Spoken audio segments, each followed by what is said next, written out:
Good morning, Bande Matram. Welcome all of you. The topic we are going to have for our discussion on this cloudy morning is on I came to India to meet Aurobindo. Here we want to have a brief sketch on the life of the Divine Mother. Sketch of the Mother's life. We want to go right now. So the topic is I came to India to meet Sri Aurobindo. Here we are having a brief discussion. We'll see. Mother, initially we'll will take up and handle the topic how the mother's journey, material life's journey in this era. So step by steps, couple of occasions we'll try to discuss how it is going on, how it is moving up, how it is getting elevated. We know mother was the divine from our birth. She was divine, there is no doubt of it, divine mother. We have already seen, we have already understood. We are sure she is divine from the very beginning of the life. Here we want to see how it works really. Sketch of the mother's life. The mother was born in Paris, we know, the opulent city of the time. Till now, it is this city, Paris. It deserves a big place in the world history. This opulent city. This is the greatest city, and the mother was born on 21st February 1878. That is the gracious period, and that is the golden day. Golden day in the sense not exactly what the date 29th we have seen, so that is on the golden day, but here we can remember from outward point of view it is a bright, it is a gorgeous day, it is unforgettable day because the divine mother took birth on the earth again. So she was Mira. At the child was named as the child was named, born in Paris, Western opulent city, but the name was named as Mira. Actually, he received her early education at home. Normally, that is a process of nature. Most of the time we keep asking. You keep asking us the question, what was the mother's qualification? Because there is anxiety. Most of the people who are especially who are school going students, when they attend their meetings, they feel like asking the question to us about the mother's qualification. So outwardly you can find very little on her education and all, but if you go through Savitri, you will find everything was ready, everything was been studied by, possessed, all the mechanisms were possessed, like your science, philosophy, architecture, sculpture, dance, music, everything, science, everything was possessed, because everything elevates, it emerges out of them. So what about mastering over them? She mastered everything, still she feels it is insufficient. All these were only, this fulfills the outward needs, outward activities, nothing else. So she received her early education at home and at a private school.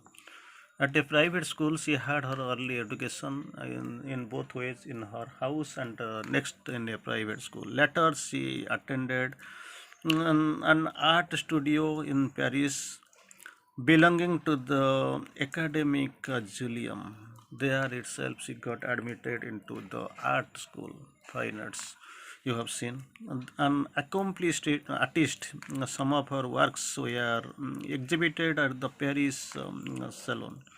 So this is the great achievement so far this child Mira is concerned. Your divine mother, who was named as Mira in the very beginning, she got and she became an accomplished artist. Her works were exhibited at a Paris salon. She was also a talented pianist and a writer. from the, because most of the time about education and all, Sri Aurobindo's education, Sri Aurobindo's exile for 14 years, which is compared with Rama's Banavas of 14 years, that you have seen in your vision, you have behold, you know. But here also, you know, she was a pianist, one a great writer, was a great painter. So outwardly, all are outwardly, it has been explained. Concerning her early spiritual life, the mother had written between 11 and 13. Most of the time, initial page you have seen, she was meditating like anything. Mother was asking as if the walls, entire walls are burden on you. Yes, mother. Her physical mother was answered by your divine mother. Yes, mother, I am in charge. Later you can find from Savitri. Mother explains, I am a deputy of the aspiring world. Aspruha jagat ka मैं प्रतिबिंब हूँ. I am a deputy of the aspiring world. मेरा क्या aspiration है? My spirit's liberty I ask for all. Spirit's liberty, not about your property, your wealth, your health. That is coming within this liberty. Everything will be been accomplished. There is no doubt of it. Then about you can see at around age 7, she was found actually moving, elevating up, ascending up, and her golden, that ghagara.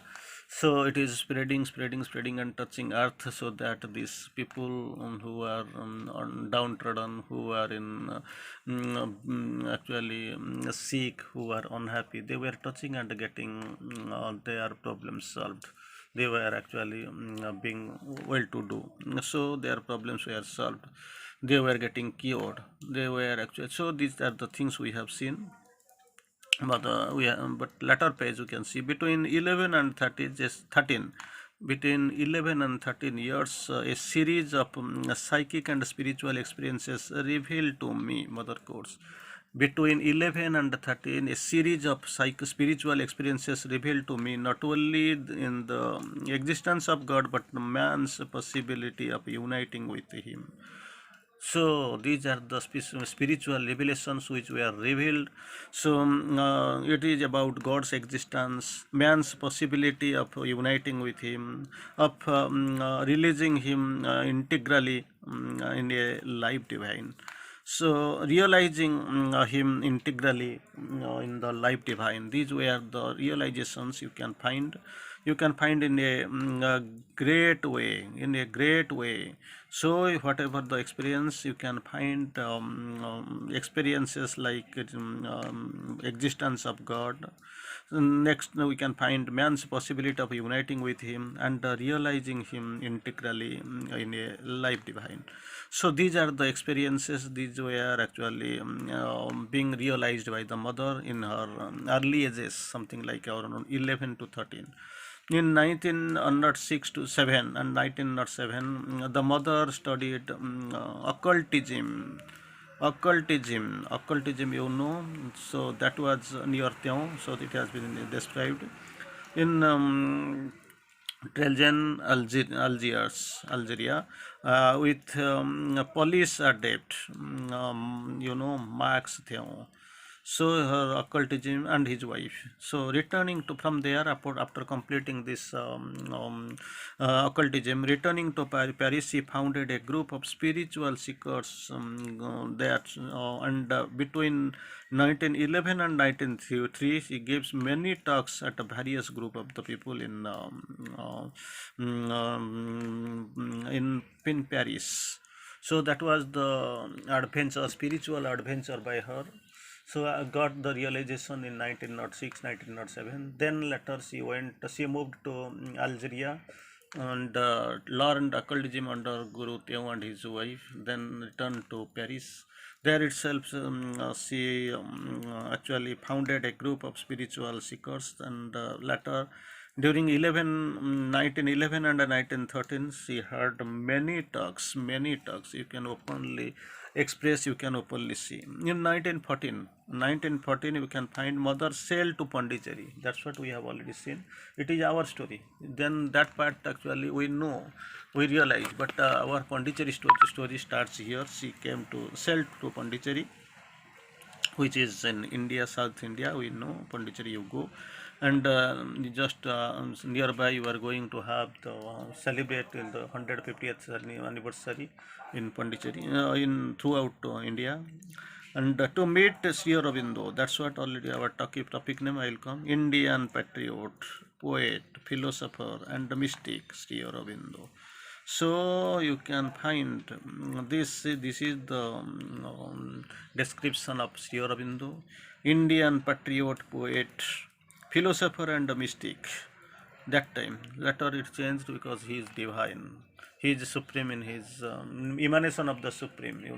Sri Aurobindo, emanation of the supreme, came to announce a new world and a new race, that is supramental. After a day after a stay of 11 months, so she turned to France for 1 year, then went to Japan. For 4 years, that's what happened. We have seen, because that World War started, and in April 20. Further page you can find April 20, mother returned to Pondicherry to resume her collaboration with Sri Aurobindo. That is what you have seen. Final arrival 14th, 24th April you have seen. With her coming, the number of disciples and Sri Aurobindo gradually increased. Till that time, Sri Aurobindo was having the inner sadhana. He was busy with her inner sadhana. But after mother's arrival, things changed. Number of people joined this ashram. Ashram had to start. Ashram started later, but actually there was integral sadhana gradually increased. The informal grouping eventually took place. So informal groupings took shape, and the Sri Aurobindo ashram took shape as Sri Aurobindo ashram. Later we can find 1926. From the inception of in November 26, Sri Aurobindo entrusted the full material and the spiritual charge of the ashram to the mother. That is what it happened from the inception. From that onwards, 1926 onwards, Sri Aurobindo, everything, they gave the charge to mother and went went underground for great sadhana, intense sadhana, which covered a span of nearly 50 years. This charge 1926 to 1973, almost 47, 50, 48 years, around 50 years. The ashram has grown into a large, many faceted community you have seen. So that is the story of the ashram under the guidance of the great divine mother. You have seen, you have experienced. Later you can find in 1952, actually in 1950, Sri Aurobindo actually passed up, and he actually tried to leave the earthly, this material body. That in 1952, mother founded a school. So Sri Aurobindo International Center of Education, Sri Aurobindo International Center of Education, it was established in 1952. In 1968, you can find inaugurated Aurobindo, the city of dawn. So you have seen the great two events, 1926 this ashram, then 1952 school, then 1968 that the school Aurobindo was inaugurated, city of dawn. This growing township located 8 kilometers from Pondicherry. So this is the great event. You can find the city of dawn now itself. The world is mad. It is coming under the UNESCO description. So is a bold experiment in international living with his spiritual ideal. Then you can move up a little bit and find what is the real intention of her arrival, working and all. The mother personally supervised and the daily activities of the ashram, daily activity personally super until up to 84, up to 84 years. So personally supervised. In March 1962, she retired to her room. She retired to her room, but from there continuously continued during the next decade. So he was there personally supervising, and during 19 March 62, she retired to the room. From there she was supervising, and for one decade to guide the ashram, receive people regularly. On 17th November 1973, that you have seen, you have known, and at that time also the story of the cellular transformation was going on, and you have finally on 17th November 1973, at around the age of 95. So mother left her body, physical body, but not because when you study mother, when in the beginning, whenever and wherever there was possibility of manifesting area of consciousness, I was there. I am here till the last man is transformed. So these are the things. I am with you, like this. The message you have seen. Most of the time also you feel being whoever are inward, you can find the presence. About the relation with the mother and herself, Sri Aurobindo is having a very nice remark. The mother's consciousness and mine are the same, very brand mother, that I think you are aware.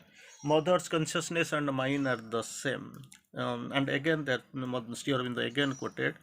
So there is no difference between mother's path and mine, same consciousness same, then path also same. We are and we have always had the same path. That's what you know, same path, the path that leads to the supramental change and the divine realization. So two are my path, her path was the same.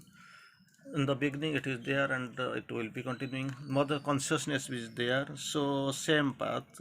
And what is that path where it is leading to? Number one is supramental change, and number two is divine realization. Then on her 90th birthday, the mother summarized her life and work this day. So what really happened, and really what was her expression? The reminiscences will be short. That's what, in this way the reminiscences will be short. And she's concluding, I came to India for what? India is the chosen place, and I am Parisian by birth, but Indian by choice. So I am. So it is there. I am French by birth, but Indian by choice. I came to India to meet Sri Aurobindo. I remained in India to live with Sri Aurobindo. When he left his body, I continue to live here in order to do the work which he is, and by serving the truth and enlightening the mankind, and to hasten the rule of divine's love upon the earth. Great observation, great comment, great thing. Already, Mother has quoted, without him I exist not, without me he is unmanifest.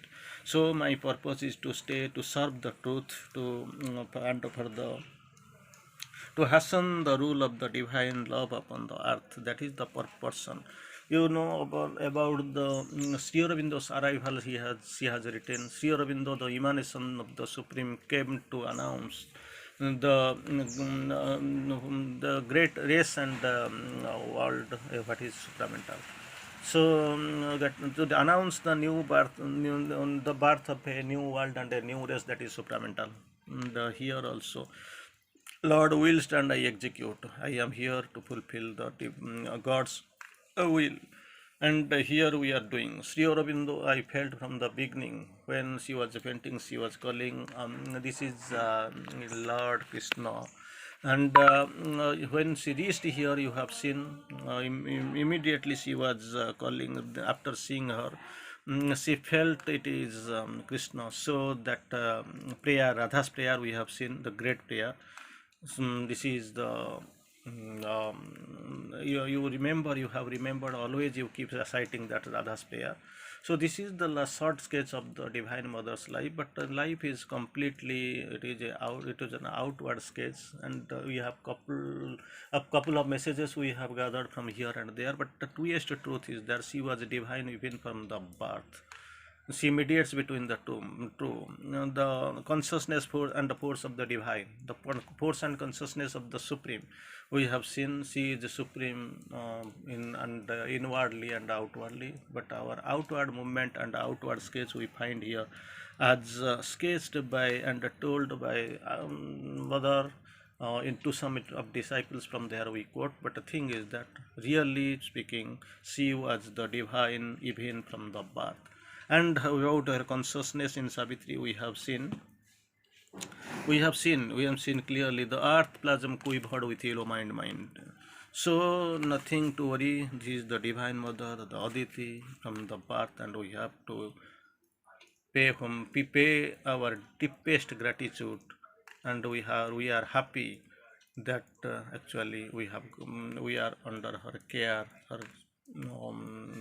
guidance to proceed towards proceed in the supramental path to gain transformation and to be transformed and gain perfection. So let us have express our deepest gratitude at the heart, at the feet of the Divine Mother. This is the great thing and the great time. It is there. We can remember from the beginning she was above, clearly above the ordinary consciousness. She is divine even from the birth. We have seen, we have taken, we have understood, and here it is. Here we must express our deepest gratitude. We must know, at least we must tread the path she is following. We must take the guidance. That is the echo of the day. Bande Matram.